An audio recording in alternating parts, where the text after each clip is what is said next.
IPL ক্রিকেটে মুখোমুখি royal Challengers Bengaluru Delhi Capitals. শুরু থেকেই আরসিবির দুই ব্যাটার ফিল সল্ট আর বিরাট কোহলি ছড়ালেন ত্রাস। 3 ওভারেই বেঙ্গালুরুর বোর্ডে 50, 1 ওভারেই 30 রান খরচ করে স্টার্ক করলেন হতাশ। রেকর্ডের পর রেকর্ড গড়ে চলেছেন বিরাট কোহলি। এবার গড়লেন আইপিএলের ইতিহাসে প্রথম ক্রিকেটার হিসেবে 1000 বাউন্ডারি হাঁকানোর কীর্তি।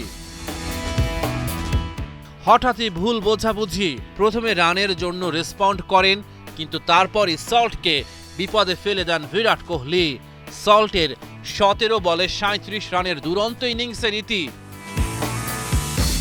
ভিপরাজ নিগাম তুলে নিলেন বিরাট কোহলির উইকেট। বলটা ছিল বাইরে, কোহলি ভিতরে যেতে চাইলেন, কিন্তু বল আসলো দেরিতে, কন্ট্রোল ছিল না শটে। 22 রান করে ফিরলেন ডাগ আউটে। লিয়াম লিভিংস্টোন, জিতেশ শর্মা, রজত পাতিদার আর ক্রুনাল পান্ডিয়া আউট হলেন একে একে। 125 রানে আরসিবি 7 উইকেট হারিয়েছে।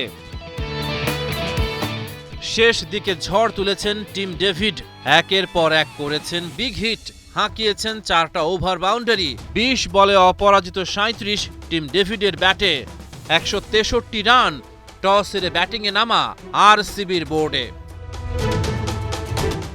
জবাবে শুরুতেই হোঁচট খেল দিল্লি ক্যাপিটালস। দ্বিতীয় ওভারেই ফাফ দু প্লেসির উইকেট তুলে নেয় রয়্যাল চ্যালেঞ্জার্স।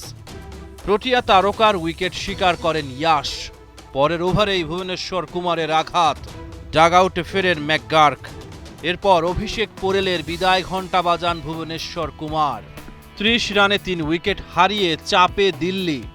কাপ্তান আকসার প্যাটেলও দেখাতে পারেননি কেরামতি।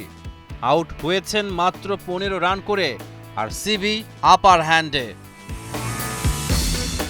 তবে ম্যাচের মোড় ঘোরাতে থাকেন কেএল রাহুল ও ট্রিস্টন স্টাপস। 22 গজে ছড়িয়েছেন ত্রাস। 37 বলে রাহুলের 50, স্টাপসকে নিয়ে দিল্লির জয়ের পথ করে দেন তৈরি। কোনো ভুল করেননি রাহুল, ফুটিয়েছেন সাফল্যের ফুল। 53 বলে অপরাজিত 93 রান রাহুলের ব্যাটে। ওর নৈপুণ্যে দিল্লি ক্যাপিটালস দুরন্ত এক জয় তুলে নিয়েছে। রহমান পেয়ার 71।